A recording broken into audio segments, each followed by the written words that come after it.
Mencari mobil Korea itu gampang-gampang sulit. Cuman kalau pengen yang badak, ada salah satu pilihannya yaitu Hyundai Tucson LM.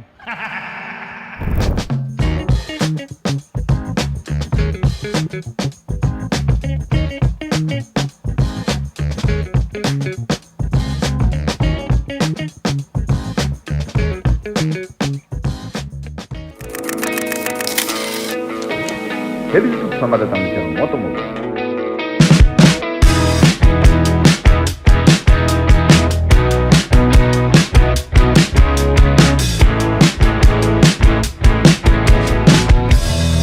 Hyundai Tucson. Tucson generasi kedua merupakan mobil yang tidak begitu dikenal orang. Karena bentuknya tidak terlalu menggiurkan sebenarnya. Namun di balik itu semua, mobil ini ternyata menyimpan hidden gem. Di Indonesia, Hyundai Tucson generasi pertama muncul tahun 2005 dengan bentuk seperti ini. Sebenarnya tidak jelek-jelek amat, tapi seperti ada yang tidak proporsional saja. Dan untuk pertama kalinya, Hyundai menghadirkan crossover yang canggih pada saat itu. Kemudian generasi keduanya muncul tahun 2010 dengan bentuk yang mirip pada video used car kali ini. Bentuknya lebih membaik dan punya konsep fluidic sculpture yang didesain oleh ex-desainer BMW Thomas Buerkle. Kemudian generasi ketiganya dengan kode bodi TL yang muncul tahun 2016. Wah, kalau yang ini baru Tucson yang ganteng. Bentuknya proporsional dan di Indonesia merupakan salah satu SUV diesel yang kencang. Kemudian generasi yang terakhir atau generasi keempat ketika kami buat video ini, yaitu Hyundai Tucson dengan kode bodi NX4 yang lahir tahun 2020 namun baru masuk Indonesia tahun 2024. Merupakan Tucson yang terganteng yang pernah dibuat oleh Hyundai. Mesinnya tidak mengandalkan diesel lagi namun mengandalkan hybrid. Anda bisa lihat reviewnya di channel Motomobi. Nonton video itu juga apabila belum. Pada video kali ini akan membahas suatu Tucson generasi kedua. Apakah masih worth it dipakai tahun 2025? Reviewnya akan dilanjutkan oleh si Mamang itu. Mamang Yuskar. Silakan Mamang. Ini desain depannya juga kan mengalir gitu kan ya, menurut Thomas Buerkle gitu ya, ini fluidik. Jadi seperti lampu-lampunya juga mengalir aja kayak teardrop seperti ini. Ini masih halogen H4, cuman kalau udah yang facelift, dia udah pakai proyektor xenon tipe yang XG. Sedangkan XG yang ini tahun 2013 belum pakai proyektor HID. Terus fog lamp udah ada di sini juga. Ini fog lampnya mirip kayak Sportage ya. Mirip aja sih. Apa sama gitu? Ini murah. Ini murah, 250.000 satu. Sedangkan headlampnya berbanding terbalik. Headlampnya satu copotan itu harganya hampir 2,5 juta. Jadi kalau misalnya mau beli Tucson, lihat dulu headlampnya apakah kuning. Tapi memang penyakitnya di situ sih mobil Korea.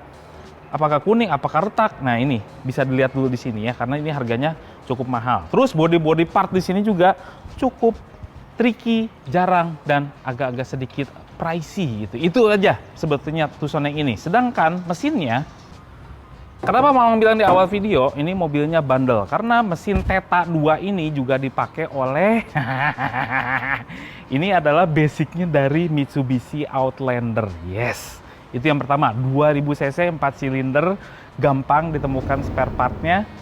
Dan dia punya tenaga 166 PS dengan torsi 197 Nm yang disalurkan ke roda depan dengan transmisi ada dua tipe, ada yang manual 5 speed sama otomatis 6 speed konvensional.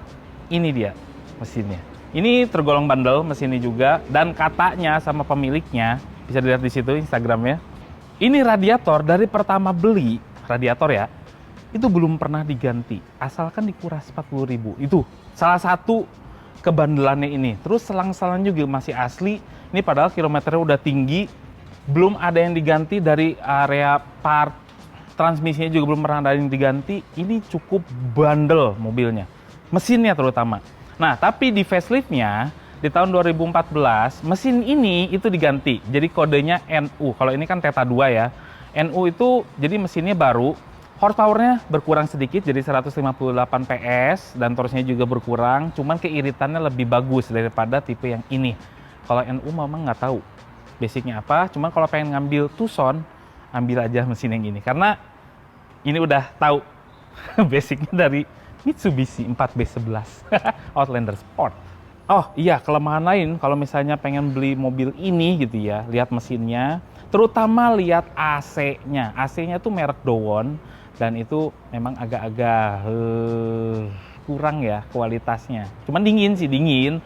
Cuman kualitasnya kurang. Itu yang harus diperhatiin. Karena AC-nya yang dipakai ini, Dowon itu, kompresornya lumayan mahal. Bisa sampai 7 juta.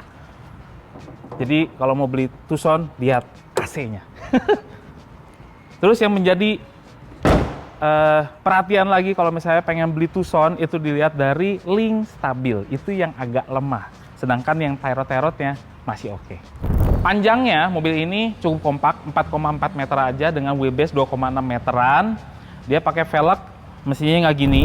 Ini lebih gede, udah digedein, tapi lucu ya jadinya ya.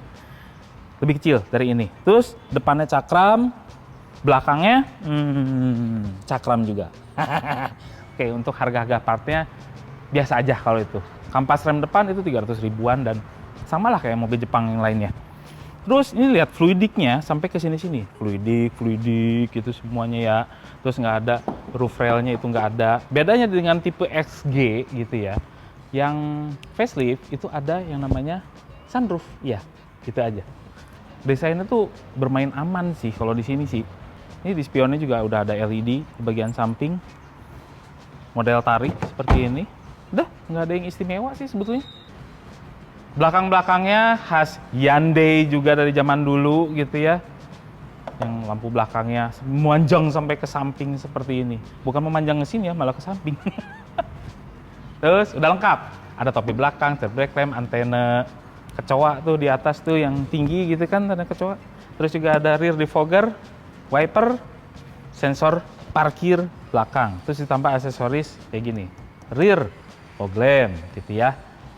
Ini kacanya ini banget ya, landai sekali ya. Landai. Ini mungkin bisa jadi kalau kita nyetir, visibilitas belakangnya agak kurang. Udah pakai gitu, bukan pakai yang gitu tuh, mechanical enggak, ini udah otomatis nih. Pakai motorized. Udah ditambahin nampan, bukan nambah, ini memang aslinya udah ada. Nampan belakang. Orang bilang katanya cenah. Nih, bagasinya gede, ada lampunya, ada tempat-tempat nyimpen. Terus juga di sini ada yang namanya ban serep kaleng. Nah, kalau misalnya beli Tucson juga harus perhatiin, ini ban serepnya harusnya ada. Kadang-kadang ini si kaleng ini dikumpulin jadi satu, jadi mode-mode alto. Jadi makanya lihat ini, apakah masih ada atau enggak. Karena ini sangat berharga. Kalau kalengnya gede loh. Terus kalau masih kurang, oh bisa. Flat floor. Terus dia ininya pelipatannya 40 60. 60 40. Iya, sama. Mamang pengen duduk di dalamnya. Ini kursi ini udah di-set tinggi Mamang 172 cm. Gede, luas. Duduknya enak. Ada 6 jari. Kepala ada 5 jari. Senderannya nggak terlalu tegak, enak duduknya. Terus joknya kulit. Enak duduknya. Terus kaki Mamang yang besar ini itu bisa masuk ke situ. Enak banget nih duduknya. Paha tersangga dengan baik. Kursinya naik ke atas, jadi enak nih paha. Duduknya enak, surprisingly. Wah, jadi ini dulu saingannya adalah CR-V, X-Trail T31, terus juga Outlander Sport. Mungkin ini duduk yang kedua terenak menurut Mamang. Yang pertamanya CR-V sih, enak. Ini kedua terenak, baru abis itu duduk di belakang yang enak lagi T31, baru Outlander Sport yang kurang. Ini nyendernya enak, udah gitu dikasih armrest, ada cup holdernya. Terus di pintu sini juga ada cup holder lagi. Sini buat nyimpen-nyimpen banyak. Wah, enak sekali di belakang. Surprisingly enak. Tapi kalau masalah luar itu selera ya, ada yang fluidik gini, ada yang suka, ada yang enggak. Cuman Mamang duduk di belakang ini nyaman sekali duduknya. Very very comfortable. Sekarang kita lihat depannya. Nah, ini dalamnya. Kulit-kulitan semua. Joknya ya kalau untuk tahun 2000-an masih ya oke lah. Ini kondisi jok aslinya udah mulai pecah-pecah dikit, cuman si busanya tuh masih enak gitu ya. Terus pengaturan kursinya ada six way, ada head adjuster segala macem, reclining, terus juga sama maju mundur. Jadi udah lengkap six way. Kita lihat dalamnya. Kuncinya tuh kayak gini. Ada logo Hyundai-nya. Nah, gitu ya. Nih, dashboardnya. Apa aja yang nyala ya? Kita lihat ya. Mesinnya tuh halus ya. Engine mountingnya juga bagus nih kayaknya. Enak gitu ngegapainya tuh, torsinya udah mulai. Cuman ini kayaknya karakter dengan engine kayak gini nih, kalau Mamang gas-gas sedikit, ini di RPM atas nih mainnya. Nanti kita coba aja ya. Dashboardnya keras-keras semua. keras semua. Terus bentuk dashboardnya lumayan intuitif. Alah, apa itu intuitif, Mang? Nggak bosen ngelihat desain dashboardnya. Biasanya kalau mobil Korea kayak misalnya Avega gitu ya, itu bosen banget. Ini lumayan bagus gitu ya. Desainnya cuman bahan-bahannya memang plastik-plastik keras semua gitu. Terus kisi AC-nya juga lihat berbeda semua bentuknya, jadi tuh enak gitu ngelihatnya. Terus di tengah sini ada jam, terus juga ini entertainmentnya ini index kayak gini ya, jadi kalau mau dirubah agak sulit ya. Tapi udah ada MP3, compact disc, CD in, gitu ya, udah lengkap lah. Ada hazard tengah sini yang dimuliakan sekali. Untuk tipe XG yang facelift, speakernya 7. Ada subwoofernya. Kalau yang XG yang ini belum. Subwoofer loh dikasih. Jarang-jarang mobil baru aja jarang banget dikasih subwoofer. Tuh kan di sini kan ada rear defogger, pencet-pencetan ada yang kosong tombolnya, terus juga untuk panel AC-nya cukup simpel.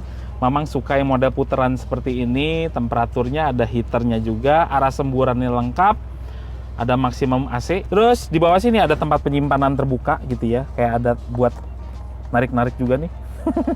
Sini juga ada soket lighter 12 volt, yang udah ditambahin audio nih. Matic-nya, terus juga ini apa namanya? S-tray. S-tray-nya masih ada dong, ini aslinya nih. Terus juga ini ada cup holder, ini bisa jadiin cup holder juga tuh, ada 2. Terus di sini ada tempat nyimpan lagi. Dah, yang perlu diperhatikan apa, Mang, dari interiornya? Oke. Perintilannya, body part sama perintilan di dalam sini untuk Tucson itu mahal ya. Jadi harus diperhatikan kalau misalnya kita beli Tucson, tombol-tombol yang ini harus berfungsi semua, switch-switchnya berfungsi semua. Ini udah barangnya jarang dan mahal kalau ada gitu ya. Tombol-tombolnya harus berfungsi semua. Kayak tombol-tombol power window kayak gini-gini. Ini harus diperhatiin. Terus juga electric mirror-nya udah ada central lock-nya, power window lock, itu harus berfungsi sebagaimana mestinya. Itu aja.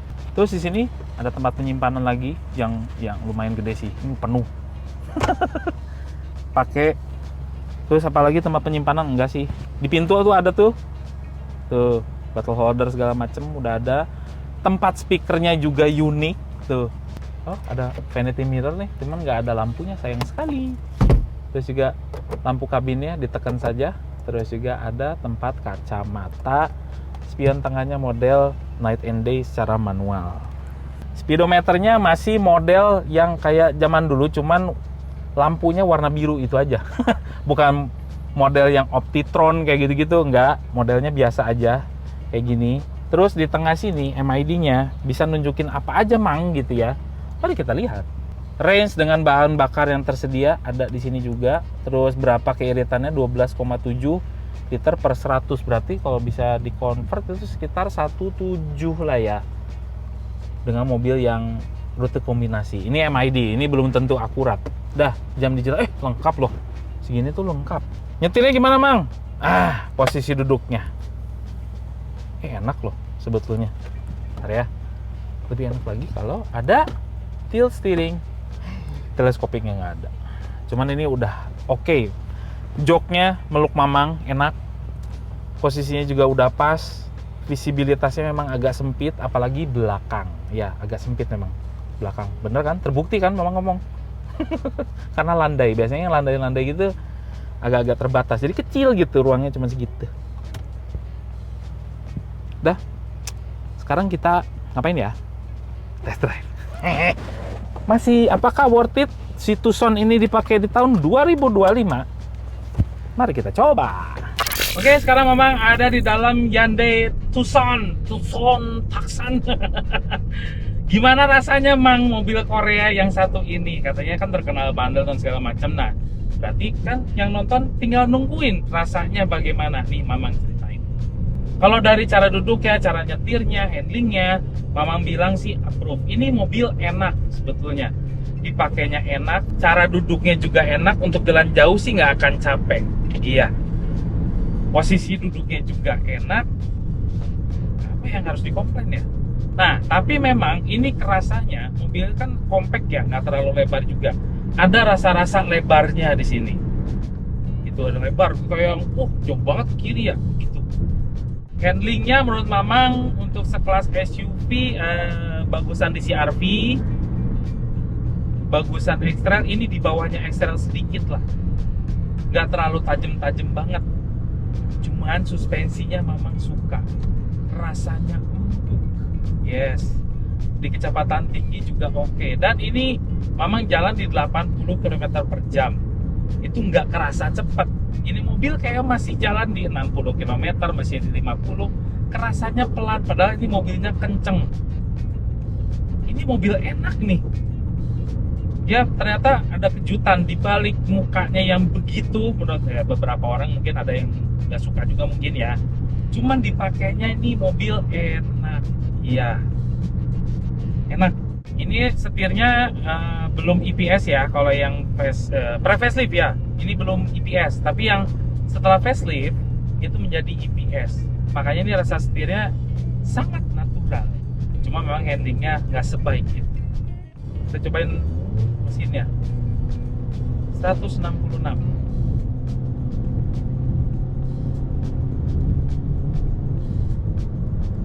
Oke sih. Cuma memang tipenya ini agak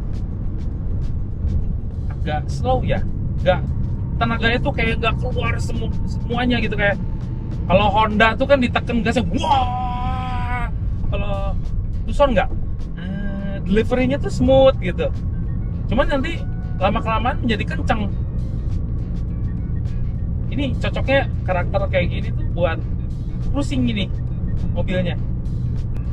Kekedapannya gimana Mang? Mamang bilang ini bagus kekedapannya. Ini mungkin pakai ban yang agak sedikit berisik, memang agak masuk. Suara mesinnya nggak masuk. Traffic noise-nya juga bagus. Ini suara knalpot ya, yang memang udah di custom, jadi emang agak berisik. Cuma kalau misalnya nggak ada suara knalpot, ini mobilnya kedap. Mang bilang untuk kekedapan segini skornya 7,5 dari 10. Jadi buat siapa Mang si Tucson ini, kalau misalnya lagi cari mobil yang anti mainstream di harga 80, 90, 100, ya mungkin bisa jadi pilihan lah mobil ini. Terus yang diwaspadai tadi Mamang udah ngomong dari depan, makanya tonton sampai habis, jangan di skip-skip. Approve Mamang. Overall mengenai Hyundai Tucson generasi kedua, suatu crossover yang nyaman dipakai. Joknya empuk, mesinnya tidak lemot, namun suspensinya agak keras. Walau kerasnya masih tergolong nyaman juga. Perawatannya cukup mudah, namun untuk urusan spare part agak sedikit tricky, terutama di bagian body part. Cocok untuk Anda, keluarga muda yang mencari crossover 5-seater dengan budget 100 jutaan. Bagaimana menurut Anda tentang Hyundai Tucson ini? Punya pengalaman? Silahkan komentar di bawah. Semua ini adalah opini pribadi saya dan mamang itu. Kami tidak dibayar oleh siapapun dan apapun yang terlihat pada video ini. Jangan lupa tekan tombol jempol ke atas dan subscribe channel Motomobi, Omobi, dan Mesmobi apabila belum berikut dengan tombol loncengnya. Share video ini ke seluruh dunia melalui sosial media Anda dan jangan lupa follow sosial media kami semua termasuk Instagram. Cek motomobinews.id untuk berita-berita otomotif terbaru. Terima kasih telah menonton.